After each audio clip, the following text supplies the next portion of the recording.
अस्सलाम वालेकुम dear student. आज 11वां चैप्टर हम स्टार्ट कर रहे हैं इलेक्ट्रोस्टैटिक का। What is electrostatic? Electro means charges and static means eight rest. So definition हो जाएगी इलेक्ट्रोस्टैटिक की, study of charges at rest, यानी जब चार्जेस रेस्ट में होते हैं तो उनकी जो हम स्टडी करते हैं उसको क्या कहते हैं? इलेक्ट्रोस्टैटिक कहते हैं। एप्लीकेशंस ऑफ इलेक्ट्रोस्टैटिक में सामने आप पिक्चर देख रहे हैं, कैपेसिटर्स हैं मुख्तलिफ किस्म के पड़े हुए हैं जो आप देख सकते हैं रेडियो टीवी वगैरह में ये यूज़ होते हैं और मोबाइल फ़ोन वगैरह में आप देखते हैं। तो इसके अंदर चार्ज जो है स्टोर किया जा सकता है इलेक्ट्रोस्टैटिक के प्रोसेस की मदद से। इसी तरह अगली एप्लीकेशन जो है आपकी टेक्स्ट बुक के अंदर भी है, प्रिंटिंग मशीन्स हैं जिसमें ये सामने फिगर में फोटोकॉपियर मशीन दिखाई गई है और इलेक्ट्रोस्टैटिक का प्रोसेस यूज़ करते हुए पेजेस को फोटोकॉपी किया जा सकता है। अगली फिगर में यहाँ इस डायग्राम में इंक जेट प्रिंटर दिखाया गया है। इलेक्ट्रोस्टैटिक का प्रोसेस यूज़ करते हुए हम पेजेस का प्रिंट भी कंप्यूटर की मदद से निकालते हैं। What is charge? इलेक्ट्रोस्टैटिक को समझने के लिए हमें चार्ज को समझना पड़ेगा क्योंकि उसकी डिफिनीशन ही ऐसी थी कि the study of charge at rest. So what is charge? तो इसका आंसर ये है no one no it's true answer, it's mystery. यानी कोई नहीं जानता कि चार्ज क्या है। अभी तक ये इंसानों के लिए एक मिस्ट्री है, एक राज़ी है। लेकिन मुख्तलिफ बुक्स के अंदर जो डिफिनीशंस हैं वो ये हैं। बस हम कहते हैं कि मैटर सारा का सारा एटमों से मिलकर बना है और एटम में प्रोटॉन, न्यूट्रॉन और इलेक्ट्रॉन होते हैं। इलेक्ट्रॉन नेगेटिवली चार्ज होते हैं और प्रोटॉन पॉजिटिवली चार्ज होते हैं, यानी दोनों एक दूसरे के अपोजिट होते हैं और उस वजह से एटम न्यूट्रल है और एटम न्यूट्रल होने की वजह से मैटर भी न्यूट्रल होता है। डिफाइन हम करते हैं चार्ज को एक्सेस और deficiency of electron on an atom, molecule, element और सरफेस, यानी किसी एटम के ऊपर या मॉलिक्यूल, बहुत से एटम मिलके मॉलिक्यूल बनाते हैं, मॉलिक्यूल और बहुत से मॉलिक्यूल मिलके कोई एलिमेंट बना लेते हैं, आप जानते हैं। या किसी सरफेस के ऊपर जब इलेक्ट्रॉनों की एक्सेस हो जाए यानी बहुतात हो जाए, इलेक्ट्रॉन कसरत से आ जाए और डिफिशिएंसी या कम पड़ जाए तो उस वजह से चार्ज वहाँ आ जाता है। एक्सेस ऑफ इलेक्ट्रॉन आ जाएगा, ज़्यादा इलेक्ट्रॉन हो जाएंगे तो वो जगह, वो सरफेस, वो एलिमेंट, वो मॉलिक्यूल, वो एटम नेगेटिवली चार्ज हो जाएगा और डिफिशिएंसी हो जाएगी, इलेक्ट्रॉन वहाँ से निकल के चले जाएंगे। तो उस सूरत में वो मटेरियल, वो सरफेस जो है पॉजिटिवली चार्ज हो जाएगा, क्योंकि पहले इलेक्ट्रॉन और प्रोटॉन इक्वल पड़े हुए थे, कुछ इलेक्ट्रॉन छोड़ के चले गए तो बाकी एक्सेस हो जाएगी प्रोटॉनों की और प्रोटॉन पे पॉजिटिव चार्ज है।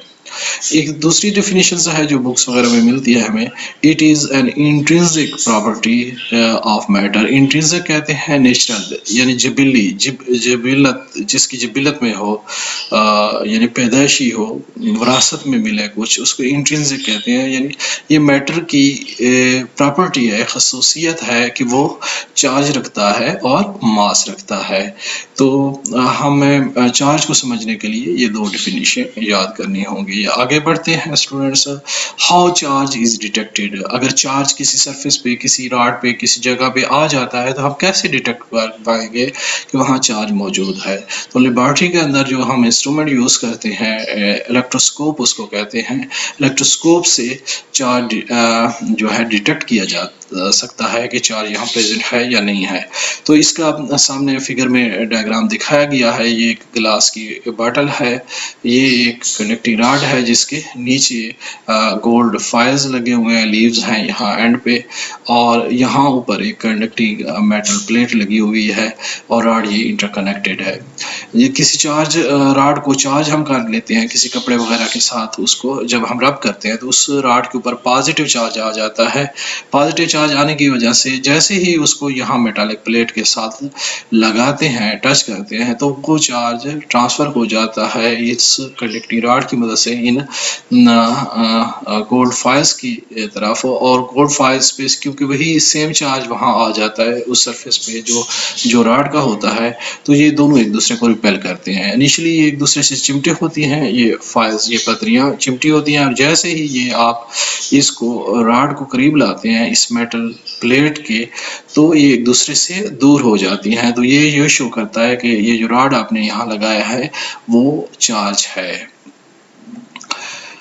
How charge can be created, यानी इसको क्रिएट किया जा सकता है। वैसे तो हम charge can neither created not destroyed, लेकिन कुछ प्रोसेस हैं जिससे हम इलेक्ट्रॉन को क्या कर सकते हैं, किसी सरफेस से निकाल सकते हैं या इंड्यूस कर सकते हैं, वहाँ ले आ सकते हैं। तो उस तरीके से चार्ज वहाँ उस सरफेस पे जनरेट किया जा सकता है या क्रिएट किया जा सकता है। तो पहला मेथड है इसमें फ्रिक्शन। फ्रिक्शन जो है बाय रबिंग, यानी रब करने में से भी हम चार्ज को किसी सरफेस पे ले आ सकते हैं। जैसे इधर एक्सपेरिमेंट किया है मेरी बेटी ने, हमना ने मेरी हेल्प की है। तो ये अब इनिशियली इसने वो कंघी दिखाई आपको, नीट ले ली थी। अब इसने जो इसके वो हैं ये आपने पहले भी एक्सपेरिमेंट कहीं किया होगा स्कूल वगैरह में, तो ये कागज़ के टुकड़े हैं यहाँ रखे गए हैं, कंघी ली गई है, और कंघी में इनिशियली जब इसको पहले अब देखें नहीं उनको अट्रैक्ट नहीं कर रही कागज़ के पीसेस को, जब इस बच्ची ने अपने बालों में रब किया कंघी को, फ्रिक्शन से चार्ज आ गया, और अब देखें तो ये अट्रैक्ट कर रही है कागज़ के टुकड़ों को, तो इट मीन्स ये अब चार्ज हो गई है। तो फ्रिक्शन से चार्ज या रबिंग से चार्ज इंड्यूस हो जाता है किसी सरफेस में, जैसे इस कंघी में अभी आ गया था, और कागज़ के टुकड़ों को वो अट्रैक्ट कर रही थी। दूसरा मेथड है कंडक्शन। कंडक्शन यानी टच करते हैं, मस करते हैं हम। तो इसके लिए ये सामने मैं एक फिगर बनाई है। ये एक मेटालिक सफियर है, गोल सफियर जो कि मेटालिक है, कंडक्टर है, मेटल का बना हुआ है, और ये वुड के ना इंसुलेटिंग स्टैंड के ऊपर पड़ा हुआ है। एक दूसरा रॉड है जो चार्ज है ऑलरेडी, जिसके ऊपर नेगेटिव चार्ज है, वो इसके करीब लाते हैं, और इस दूसरी फिगर में ये टच कर रहा है इसको। तो चार्ज पे जितने इलेक्ट्रॉन हैं उनमें से कुछ ज़्यादातर, क्योंकि इसका एरिया ज़्यादा है, इस स्फीयर का ज़्यादा हिस्सा स्फीयर की तरफ ट्रांसफ़र हो जाता है, और कम हिस्सा इस रॉड के ऊपर लेता है। और अगली फिगर में जैसे ही हम रॉड को हटा लेते हैं तो ये इक्वली डिस्ट्रीब्यूट हो जाते हैं, ये चार्जेस जो इस स्फीयर कंडक्टिंग स्फीयर के ऊपर थे। तो मालूम हुआ कंडक्शन यानी टच करने के प्रोसेस से चार्ज जो है इस सरफेस पे आ गया, जो इनिशियली अनचार्ज थी, कोई चार्ज नहीं था, और आखिरी स्टेप में आप देख रहे हैं कि उसके ऊपर काफ़ी सारे इलेक्ट्रॉन्स आ गए हैं। तो मींस कंडक्शन के प्रोसेस से चार्ज जनरेट किया जा सकता है किसी सरफेस पर। अगला है इंडक्शन, इंड्यूस, यानी बाय इंड्यूसिंग, बगैर छुए बगैर, टच किए बगैर, थोड़ी सी फासले पर चीज़ को रखने के प्रोसेस को हम इंडक्शन कहते हैं, इंड्यूसिंग कहते हैं। तो ये भी वही मेटल सफियर है, इंसुलेटिंग वुडन स्टैंड के ऊपर पड़ा हुआ है। एक दूसरा रॉड इसके करीब आते हैं जो कि नेगेटिवली चार्ज है, जिसपे एक्सेस ऑफ इलेक्ट्रॉन्स है। जैसे थोड़ा सा दूर इससे यहाँ लाते हैं तो ये इस मेटल के अंदर, जो सफियर के अंदर इनिशियली तो ये अनचार्ज होता है, इसके अंदर मौजूद जो प्रोटॉन होते हैं अट्रैक्ट होते हैं इन नेगेटिव चार्जेस की तरफ, जो इलेक्ट्रॉन होते हैं वो रिपेल होते हैं, दूसरी तरफ जमा हो जाते हैं इस सफियर के ऊपर। और जो ही अगले स्टेप में जो ही हम कोई उंगली वगैरह यहाँ लगाते हैं इस सरफेस पे, तो ये नेगेटिव चार्जेस उंगली से बॉडी में ट्रांसफ़र हो जाते हैं, और ये जो पॉजिटिव चार्जेस होते हैं वो रहते हैं। और अगले स्टेप में थर्ड फिगर में जैसे हम उंगली को हटा लेते हैं और फिंगर को हटा लेते हैं और इस रॉड को भी हटा लेते हैं, तो ये पॉजिटिव चार्जेस जो इंड्यूस हुए थे इसके साथ ले आने पे, रॉड कंडक्टिंग रॉड के साथ ले आने पे, तो ये इक्वली डिस्ट्रीब्यूट हो जाते हैं इस सफियर के ऊपर। तो हम यहाँ हम देख रहे हैं कि ये इनिशियली फर्स्ट स्टेप में अनचार्ज था ये सफियर, और इंडक्शन के प्रोसेस से एंड वाले स्टेप में ये चार्ज हो गया, इसके ऊपर पॉजिटिव चार्ज आ गया है। होपफुली आप समझ चुके होंगे इसको। अगले लेक्चर में हम प्रॉपर्टीज ऑफ चार्जेस वो पढ़ेंगे। Thank you so much.